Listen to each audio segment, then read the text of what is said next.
Well, the winter fuel allowance is back, somehow, in some form, paid for by somebody and given to someone.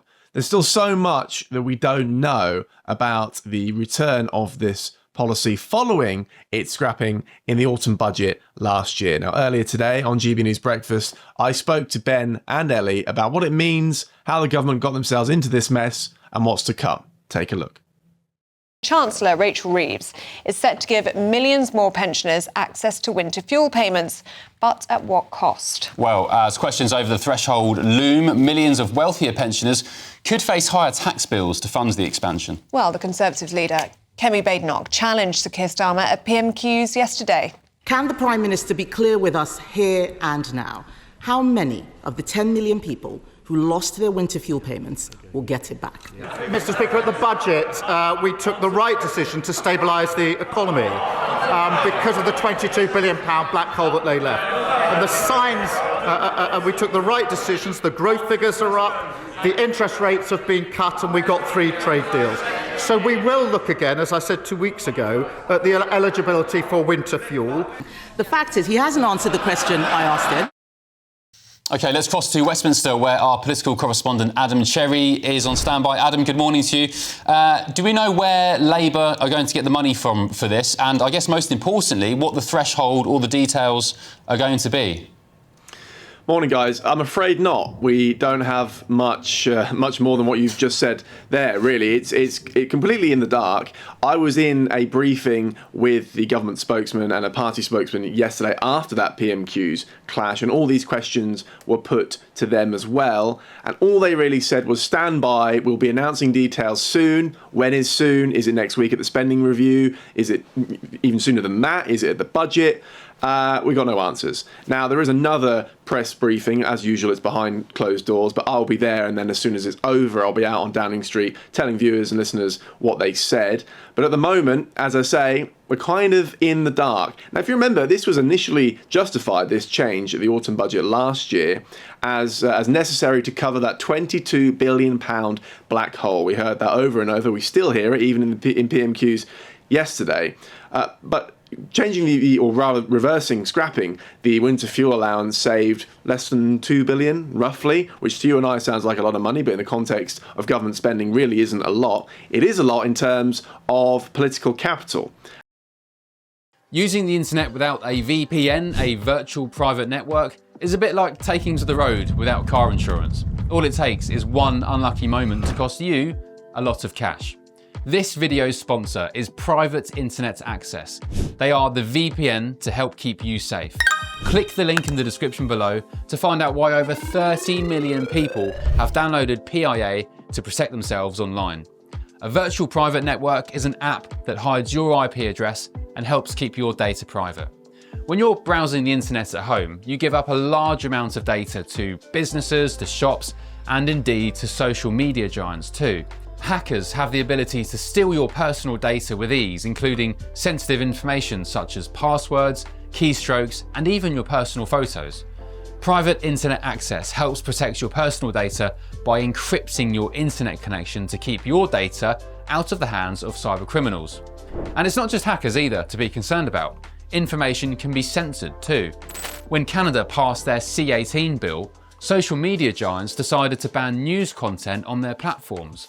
But PIA can protect your ability to consume the news and content you love.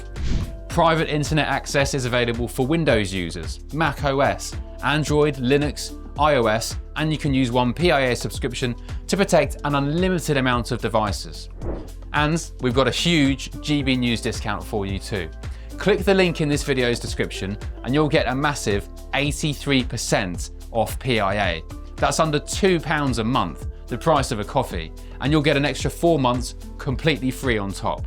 Also, there's a 30-day money-back guarantee too. Visit piavpn.com/GBnews to start protecting yourself digitally today. It is a lot in terms of political capital. and they've certainly lost a lot of that, and even if they reverse it, it's unlikely they'll get much of it back, particularly because we don't know what the threshold is. They are saying millionaires shouldn't get it, which, as I said earlier, is maybe justifiable, I suppose. You don't want a millionaire having cash to heat their swimming pool. That is the justification. But like I said, £22 billion, have they closed that? Is that their position now? We don't know. There's been 4 interest rate cuts, and that's what they say has stabilised the economy. But that clearly isn't enough to cover what they said was the justification for doing this in the first place. OK, Adam Cherry there for us in Westminster. Thank you very much. Thank you, Adam. So as you can see, there's still so much that we don't know about the return of this policy. We don't even know when it's going to be announced. But when it is, will the government actually reap any political capital from this? I doubt it. But as always, you can follow every twist and turn of this story by subscribing to our YouTube channel. Now, winter fuel is continuing to cause huge controversy. The Chancellor says she will give millions more access to winter fuel payments, but at what cost we don't know, and how many we don't know. We're going to have to wait till the budget. Well, as the questions over the threshold loom, millions of wealthier pensioners could face higher tax bills to fund the expansion. Tory leader Kemi Badenoch challenged Starmer at this at Prime Minister's Questions yesterday. Can the Prime Minister be clear with us here and now? How many of the 10 million people who lost their winter fuel payments will get it back?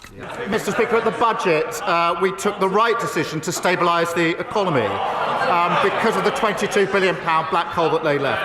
And the signs, we took the right decisions. The growth figures are up, the interest rates have been cut, and we got 3 trade deals.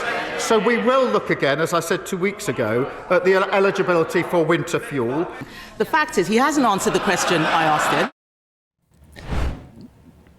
Let's cross to Westminster now, where our political correspondent Catherine Forster is there. Catherine, what was the reaction to yesterday? Yes, well, good morning. It's the world's slowest U-turn, isn't it? Because the Prime Minister announced this a couple of weeks ago, and then Rachel Reeves up in Rochdale yesterday for that Northern Transport announcement, I was there, suddenly said pensioners would be getting it from this winter now. We'd previously been told that it was too complicated, that the computer systems wouldn't be able to cope with it, and so on and so forth.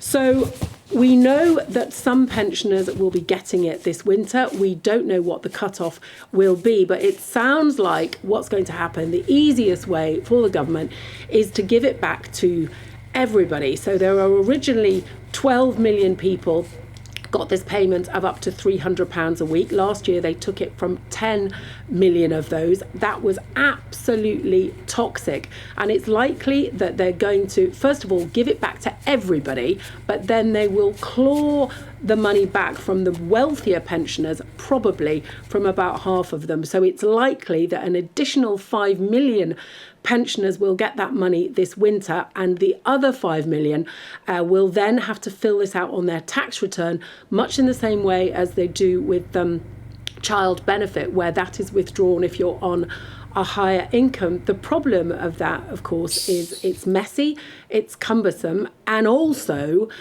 given that the age of these people, some of the pensioners in receipt of this benefit will no doubt pass away during the time between them getting it and then filing the tax return. There will be a delay. Then we're going to have the difficult scenario of grieving relatives being potentially chased by HMRC to get pretty small, in the grand scheme of things, bit of money back. So look, this is difficult. The government reckons this partial U-turn, of course they don't want to paint it as any sort of U-turn, but it really is, isn't it, will cost them about 700 million. That's about half of the 1.5 billion they initially thought they would save. But my goodness, they burnt through so much political capital with this.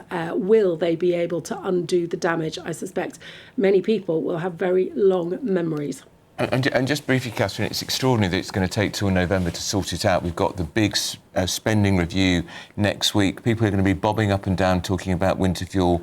They're going to be bobbing up and down on the feet talking about winter fuel all the way up until November. So this will not be a vote winner. It's going to be a millstone around Labour's neck, I suspect, for the rest of this Parliament.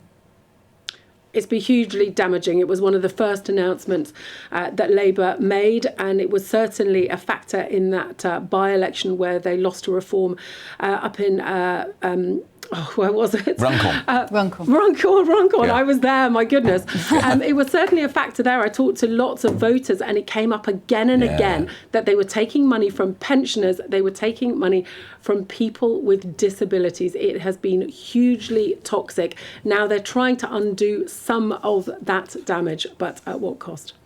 All right, Catherine, that's Catherine Forster in Parliament for us. You noticed the Chancellor, of course, wasn't in the chamber when he talked about it again 2 weeks ago.